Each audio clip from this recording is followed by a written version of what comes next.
August 1989, a frantic 911 call echoed out of Beverly Hills. Two young brothers, sobbing into the phone, cried out, "Somebody killed my parents." But as the investigation unfolded, suspicion shifted. Were these grieving sons victims of unimaginable abuse, or cold-blooded killers who executed their parents for money? This is the story of the Menendez brothers, Lyle and Eric. A case that shocked America, divided opinion for decades, and still raises one burning question: was justice truly served? On the night of August 20th, 1989, Jose and Kitty Menendez sat in their den, watching television. Their sons, 21-year-old Lyle and 18-year-old Eric, entered the room carrying shotguns. What happened next was brutal. Both parents were shot repeatedly. Jose took rounds to the head. Kitty was struck as she tried to run. The attack was savage, leaving the scene drenched in horror. Minutes later, the brothers sped off in their car. Hours after the murders, they returned home and dialed 911, screaming that their parents had been killed. To outsiders, it seemed like a shocking home invasion. But detectives quickly noticed something odd. The brothers were not acting like typical victims.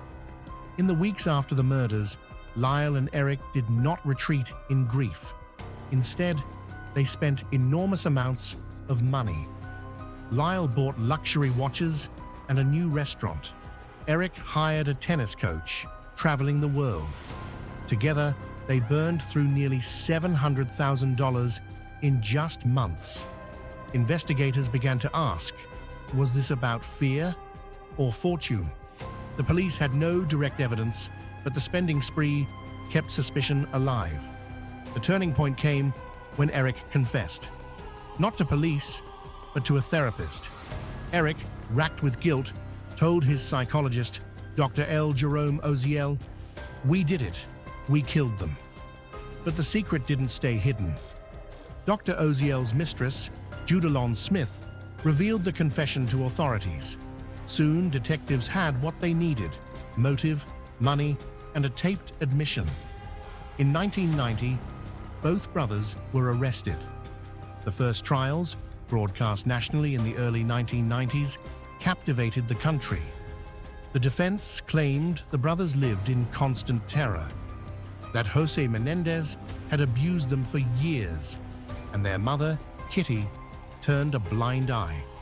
The killings, they argued, were acts of desperation, not greed.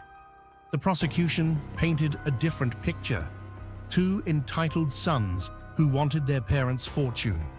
They had purchased shotguns days before the murders, lied in wait, and executed their parents without mercy. The first trials ended in hung juries, but in 1996, during the second trial, the brothers were found guilty of first-degree murder and sentenced to life in prison without parole. For nearly 3 decades, Lyle and Eric remained in separate prisons. Both became model inmates, mentoring younger prisoners, teaching classes, even working on prison outreach programs. In 2018, after almost 22 years apart, the brothers were reunited at the same facility. By then, they were middle-aged men, haunted by the choices of their youth. In recent years, new allegations emerged.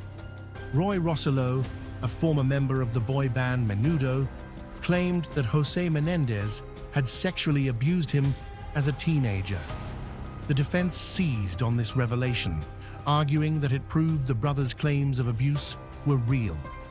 In May 2025, a Los Angeles judge resentenced both men to 50 years to life, making them eligible for parole hearings.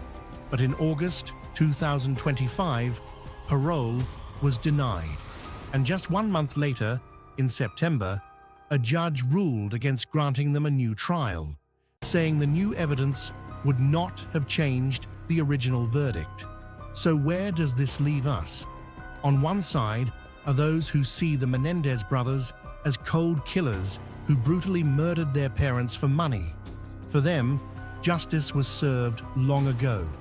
On the other side are those who believe the brothers were victims of lifelong abuse, and that their actions, while terrible, were born from fear, not greed. And then there are those caught in the middle, wondering if two scared boys made the worst decision of their lives and have now paid enough with nearly 35 years behind bars. The Menendez brothers remain in prison. They are no longer the young men seen in courtrooms in the 1990s, but older, grayer, and still waiting. Their story is more than just a Hollywood true crime drama. It is a story about family, trauma, money, power, and whether the truth can ever really be known. So, what do you think? Were Lyle and Eric Menendez monsters who killed for greed, or broken sons who saw no way out? Drop your thoughts in the comments below. Because this case isn't just history, it's a mirror, forcing us to ask, what would you believe if it was your family?